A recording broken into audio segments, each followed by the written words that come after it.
listen without solving is really important, because the tendency for a lot of people is when somebody comes to you with an issue, and a lot of HR people, I think that would be the case, the immediate response is to try and find a solution to the problem, when in fact that may not be what you need. Don't conduct your analysis in isolation, because data is so incredibly powerful. Not defending just the tribe, but defending the organization. Those creative people that you really want to keep empowered, keep excited, keep motivated, keep thinking. A good experience pays dividends down the line. Stereotypes tend to break down in proximity. Welcome to We're Only Human, a podcast about human resources, business, technology, and the workplace. My name is Ben Eubanks, your host, and I'm so glad you're here.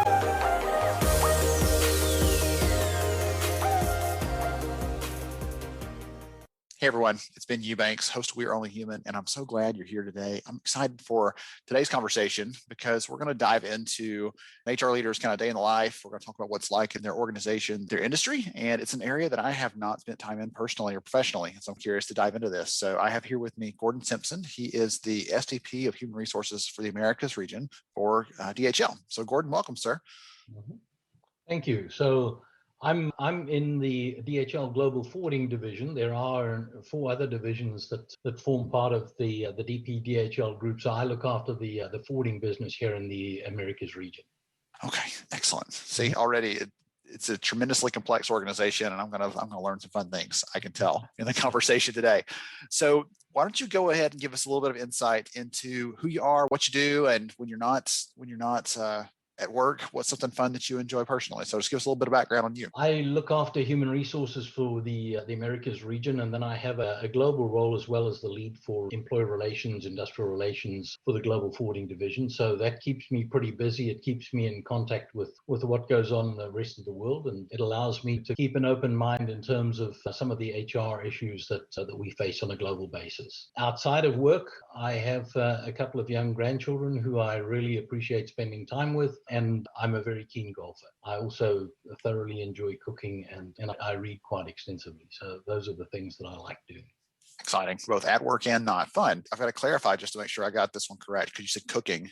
I actually insulted someone because I said cooking and baking and use them interchangeably. So you prefer cooking over baking. Is that correct? I do. I think. Although my baking skills have improved somewhat, and I'll tell you a little story. We were looking for things to do with staying connected with our America's management team. And so one of the things that I taught them to do was how to bake banana bread. And for many of those folks who said they even boil water when they try and boil it, it was a great experience and came out really well, which was a lot of fun.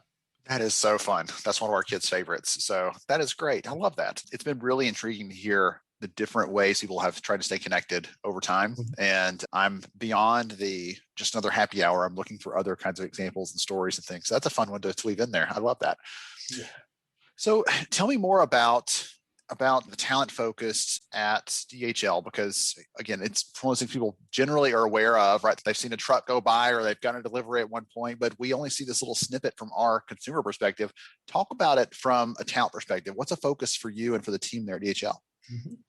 Okay, so I think 2020 pretty much changed the way we thought about a lot of things, as you can imagine. And I think for us, the most critical aspect of last year was the health and safety of our employees. We had about 60% in the forwarding business of our employees working from home.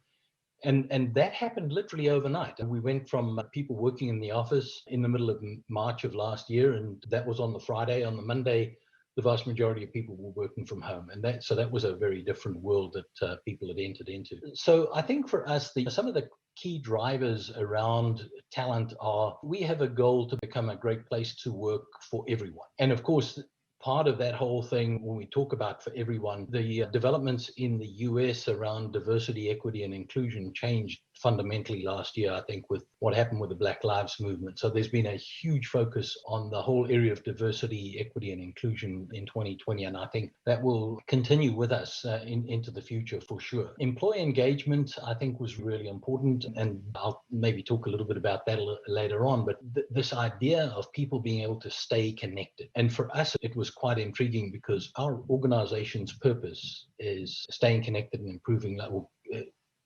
improving lives. And so it's simply stated as connecting people, improving lives. And I think during this COVID period, that has become very true because having been classified as an essential industry, we continue to work as normal. Operations continue to operate. And thinking about COVID, in the first phase of that, we were bringing protective equipment or personal protective equipment in to the US. And then during this whole period with the rise of e-commerce, that was a big focus for pretty much the remainder of the year after the shutdown. And then, of course, now it's distribution of vaccine. It allows people to really understand what we do as an organization and be able to connect to that. And I think that's been extremely helpful to us during this past 12 months. And then I think one of the other areas is around data analytics, digitalization, and virtual development. In the pre-COVID days where people attended training programs and so on, and any development programs, most of those were done on a face-to-face basis. Obviously, we did have a lot of programs that people could do remotely, but I think the past 12 months have highlighted for us that there needs to be a shift in the way in which we think about how we develop our talent. So the ideas of attract, retain, and develop, if you think about attraction, it's very different operating in the world we do today because much of it is virtual. So onboarding, recruiting, all of those things have taken on somewhat of a different perspective. And then I think in terms of the development piece, I mentioned engagement, a lot of those activities around, developing our leaders. For many leaders in the organization, they'd never had to manage in a remote kind of situation before. So that changed things for a lot of people. And then I think from a talent point of view, being sure to stay connected with people and being able to assess readiness for future roles is a key part of that. So those are some of the things that we've had to really spend a lot of time and attention on in the past 12 months. And I think a lot of them will continue into the future because we're certainly not out of the woods yet as far as COVID is concerned. No, sir. I would agree with that for sure. Mm-hmm. So if you don't mind, I'd like to dive into that development piece just a little, because one of the things I'm always curious about, you mentioned, that some of the team members that had an office sort of role were able to adapt to go home. But at the same time, there were people who had to don some sort of equipment and get to work because they had to be at a physical location. Mm-hmm. And the piece I want to talk about is the development component of that, because for those individuals who were on the go, it's not like you can say, hey, sign into this 2-hour training class or watch this 1-hour training video when they're having to be out and about and doing things. I'm kind of curious if you have anything there that you might be able to share about how you actually work to develop not just those people who have a more traditional type of job, but those who have a deskless type of work, if you don't mind. So for people that were coming in to work every day, whether those were people in the warehouses or couriers in our express division or any other folks that were having to go into their normal place of work, we certainly kept doing the things we traditionally would do, with the whole idea around keeping people safe. So social distancing, wearing of masks, temperature checks before going into the buildings, and sanitation and sanitization. All of those issues were dealt with on a daily basis. And I think we coped exceptionally well. And I think people really respected that. And so the protocols that we built in early on, we kept in place and we kept working on those over the past 12 months. When it comes to the development of people that were working from home, it was a somewhat different arrangement. And we have a number of what we call certified programs. We have a number of other development programs. And what we did is we started very early on looking at how do we deliver those programs in a virtual world. And so there's been a tremendous amount of work that's been done in that space. And I must say, I, for one, was a bit of a skeptic probably a year ago. I'm no longer a skeptic. And I think that we've realized that there are different ways in which we can deliver training and development programs in a virtual way that, probably they don't have obviously the same effect as being in a classroom, but I think the way in which it's been done has been very effective. And I'm certainly a convert. And I think we can, going forward, deliver probably a lot more programs in that way. Excellent. I was curious about that one because that's a discussion I've had a lot with different organizations in the last year. Some of them depended solely on in-person, instructor-led, and had that radical shift immediately. And I'm always kind of picking at that thread whenever it comes up to find out how companies adapted and adjusted to that. And I'm with you, actually. Even though I do a lot of speaking, do a lot of teaching, things like that, I'm still somewhat of a skeptic, or was, when it comes to just doing a virtual training experience, because it feels like you're missing some core element to it. But there are ways to do it very effectively. And there are some ways that doing it that way could be better, because you can reach people who in the past couldn't get into that. They couldn't get time out of their schedule to get in that class, or there was some other barrier preventing them from getting in there. So there's some ways potentially that it could improve that overall long term, for us to be thinking about it differently and just kind of shaking us out of that way we've always done it kind of method. So thank you for that. One of the things I'd like to ask you is, HR can have a different kind of a flavor, a theme, a focus. There's a little bit different bent to it depending on the industry that you're in, right? In the hospitality industry, it has one focus. If you're in airlines, it's something else. And so I'm curious about HR and logistics industry, because that's where DHL operates. That's your bread and butter. You talked about some of the big picture things a little bit ago. And I'd love to hear what sort of things are a priority for you and the team because you are in that space, if that makes any sense.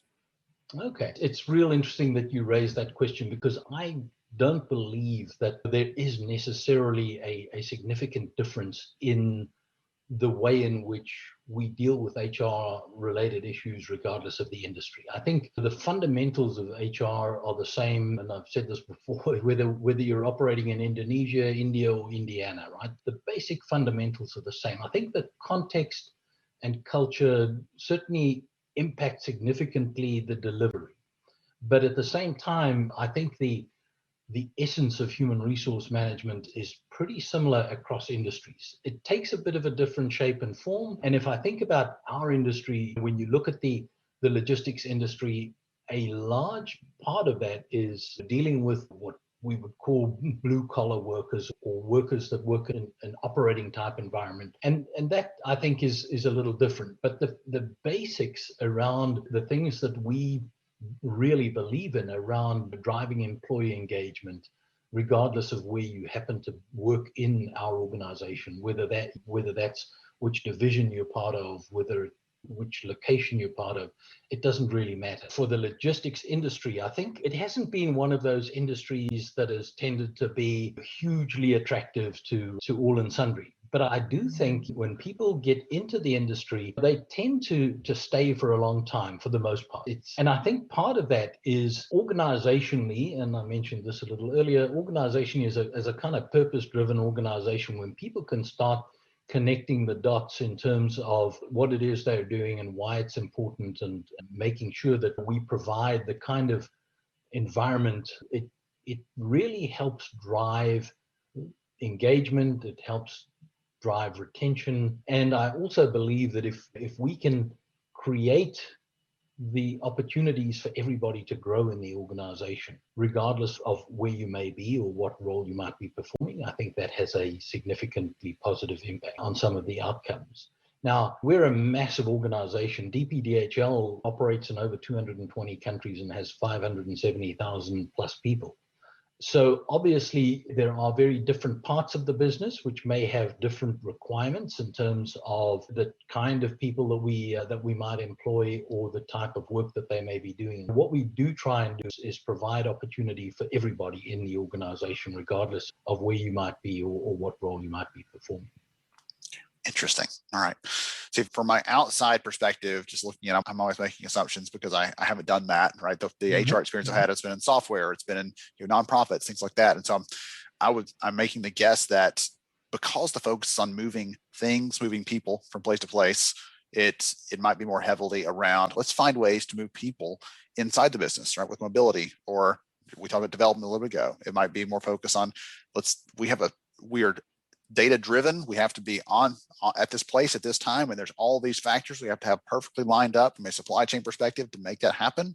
And so I'm always curious if those things bleed over into how you look at the talent you have in the business and how that helps you to think about it. Because at the end of the day, the leadership in the business outside of HR, that's what they care about. That's the things that they're concerned with. And I think you said this earlier, right? It's not just about an HR perspective, but it's a business perspective applied to HR. And that's the thing, and this nagging at the back of my mind as well as the reason I wanted to ask that one. Yeah, we are in the midst of a massive global project around what we're calling job architecture. And it's really looking at how do we create the kind of career paths that we need organizationally so that we can decide what kind of skill sets are required for different jobs and different paths that we have in the organization. And I think it's really starting to take shape. And I think that's going to be, for us in any event, pretty beneficial when it comes to overall development. So people can actually see the kinds of roles that they may aspire to and figure out what is it that they need to do to be able to get there. Because as we digitalize more and more, I think and put people's career development in their hands in a digital type way, I think it's going to create both a number of opportunities, but also a number of challenges, really thinking about some of the traditional ways that we've often done that. So for me, it's going to be a real interesting time ahead as far as people development in its broad sense is concerned. I've had several conversations in the last month or two with other enterprise companies looking at that job architecture, building a kind of global mobility framework, whatever you want to call it, or we can call it all kinds of things, skills ontologies, and we can get really into the weeds on those things. But those, ultimately, at the end of the day, it's about making this more of a focus on the individual, giving people some power, giving them some control, giving them some opportunity to tackle other areas that Gordon says, hey, my strengths are in X, Y, and Z. And look, there's a role over here that I'm interested in, and I have to use skills X, Y, and Z, and lets you move in that direction. It's not simple, it's not easy, and yet long term, it creates, like you said, not just opportunities, there are some challenges probably, but some opportunities to really let people do more of that driving in their own career. And that creates the real connection and engagement based on all the research that I've seen. That's really connected to that, letting people have some of that control. So excellent. Oh goodness, let's come back and ping you at some point in the future and circle back on that one, figure out how that's going, because that would be tremendous. Yeah, we're actually developing, and we'll very soon be piloting something that we're calling the career marketplace, where we try and connect all of those dots in terms of giving people on their mobile device the opportunity to see what jobs are available, to look at creating their career development paths and so on. And I think it's going to be really interesting to see how people adapt to that and how organizationally we adapt to that, because it's very different from the way in which I think traditionally we've seen organizations develop people. Yes, absolutely. We just finished some new research on that, and I asked some questions around that, because that's the talent marketplace is an area that I'm very interested in from a research perspective. And I just like to know things. I'm professionally curious, and it's been intriguing to see, because 5 years ago, all the conversations I had around a marketplace to let people develop their own talents and find gigs and things like that internally, those conversations were all led by learning development. And then 3 or 4 years ago, it was HR bringing a lot of those conversations. And then in the last 2 years, it's been more talent acquisition, saying, how do we find the people inside the business? Let's identify their skills and help them fill these roles. So that's evolved over time. And it's really just, again, it excites me to think about, at the end of the day, those employees having some opportunity to see those roles internally, because most people that you or I talk to don't go into work saying, I don't want to work here and I want to find the next job somewhere else. I would love to have another opportunity if I could just see it, if I have some transparency here. And so that's the exciting part for me around some of those kinds of conversations. I think that's a great point that you make. And the more that you can create the environment and the workplace for people to feel that way and feel positive about the organization, about their own situation and around development opportunities, and that kind of engagement, I think, certainly feeds over to customer connectivity and customer satisfaction, and obviously improved results. And I think philosophically, we have a very firm belief that that is true as an organization. And I think we've made some really good progress in that space. Awesome. Well, I could just snip that little piece out there to answer this question probably, but you might have something else in mind. Any advice for the HR, the talent leaders listening in? I don't know if it's something that's worked for you professionally, if it's worked for you and your role there at DHL over the years. I'm curious. I always love just collecting little snippets, little pieces of advice that can help anyone wherever they might be. So anything you might want to share? I think that one, I'll reiterate it now while you're thinking through that answer. But the more you create that environment where people can feel that excitement around opportunities, I think that's at least a good, positive, long-term outcomes. But what else are you thinking there? When I think about it, I really believe that the world of work is has changed, and we're not going back to where we were pre-COVID. The notion around flexible work arrangements that most companies, it probably would have taken them 5 years or more to get to the point that we literally moved to overnight when the situation demanded it. I also think that from really understanding HR's value contribution to the business is absolutely critical, right? The basics of HR really need to be firing on all cylinders, right? So process optimization and all of those things need to be there. One area where I think we will be seeing a lot more activity and attention on is around sustainability. And I do believe that Europe is somewhat further ahead than the US in that space. And if you think about the three key pillars of environment, social, and governance, HR has a critical role to play, certainly when you think about it from a social perspective and a governance perspective. So I think those things are going to be with us going into the future.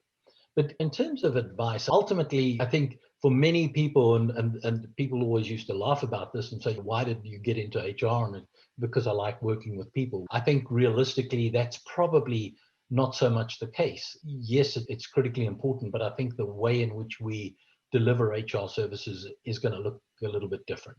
So I think many of the things for me is really staying connected with your people, staying connected with your customers, staying connected with the business are really important. Show that you care. And obviously, when you think about so many people during this COVID crisis that may have lost their jobs or may be living at home or maybe trying to balance so many different things around childcare or education or taking care of older parents or anything like that, it's really important that organizations show that they care. And I think that old adage of people don't care how much until they know how much you care is really important. Setting clear expectations is obviously a big part of that, particularly when you're working in this kind of environment, because the people need to know what is expected of them and how their performance is going to be managed. When in the past you could just go next door and talk to somebody, now it's a little different, and how do we do that, I think, is going to be critical. And then something that I picked up just last week was listen without solving, which I think is really important, because the tendency for a lot of people is when somebody comes to you with an issue, and a lot of HR people, I think that would be the case, the immediate response is to try and find a solution to the problem, when in fact that may not be what you need. Listening without solving, I think, was a good learning for me just last week in a program that I was listening to. So those are some of the things that I think are important. And I do think that for HR people, it's really staying close to what's going on in a broad sense, both from a global perspective as well as from a business point of view. I think it's really important to understand where things are heading so that you can put yourself in a position to be ahead of the curve and cope with that much more effectively. Glad you brought the Europe comment on early around the sustainability piece, because I was curious. Again, I have more questions to ask and we have time for me to ask them. But one of the things I was curious about, as you shared earlier, your role not only is focused on the Americas, but you also have a flavor of employee relations throughout other countries, it sounds. And I was curious if there were things that you were seeing that might be other like that's an indicator of something that is coming to us, because I know the US leads in some ways with tech and some other kinds of things like that, but other more socially focused things are usually brought to us from other countries. And that seems to be just the way things are. I don't know what it is, what that says about us as a country, but that's just what I've seen over time. And so I'm glad you brought some of those kind of things in there. And that I laughed. I wrote this down, the listen without solving piece, because I think my wife will probably appreciate that piece of advice. If I can figure out how to master that one at home, that will probably save me a little bit of heartache long-term as well. Because that's always my intention is, okay, I've got a little bit of a inkling here. Let's go ahead and dive in and answer this, even when it's not really, I'm not asking for an answer. I just want sometimes you just need an ear. You just need someone to bounce an idea off of. You just need someone to think through something with, and not always solving that and jumping to that might be the best choice there. This has been a lot of fun. I've learned some interesting things and things that I didn't even know about the space, about the work that DHL does. If someone is curious, wants to know more about the organization or learn more about the kind of work that DHL is doing, what's the best way to connect? They can get hold of me at gordon.simpson@dhl.com, or they can look at the DHL website. There's plenty of information on there. or if they want to get hold of me on LinkedIn, they can certainly do that. But yeah, we're doing a lot of very interesting things, and I think a lot of things that are positioning us for a new world, frankly. Really enjoying it, and there couldn't be a better time to be in human resource management, I don't believe. I've said that once or twice over the last year, but I really believe it. There's not been a more exciting, interesting time to be doing this kind of work, just because things are moving so quickly. And in the midst of all the chaos, people are the center of that. And if we're the people, that gives us a chance to really step up and lead. Yeah, and that's absolutely true. And I think that with that sustainability question where you were saying what we've been doing, one of the things that we have done, we developed a new human rights policy where we focus on 7 particular areas. And I think the key around that is to be sure that everybody in the organization from top to bottom understands what that means and what the implications of all of that are. But I think too, from the point of view of people that we work for, our suppliers, our customers, everybody else, to really understand what those things mean in practice. And I think there's a huge opportunity to do a lot more in that space. And I'm certainly looking forward to that in the coming months and years. This has been so much fun. I'll make sure and get your LinkedIn profile link into the show notes. People can reach out and connect with you, Gordon. I really appreciate you taking some time to join me today on the show. It's a pleasure. Thank you so much indeed. And you take care. And yeah, it'll be very interesting catching up again with you in sometime in the future and talking through some of those issues. Awesome. Wonderful. To everybody else, thank you for hanging out with us today. We're Only Human. I'm Ben Eubanks. We heard some great insights today from Gordon. I hope you can go out there, again, be a people person, care about your people, listen without solving all the time. And we'll catch you next time. We're Only Human. Thank you so much for joining me on the show today. I'm honored to have you as a listener.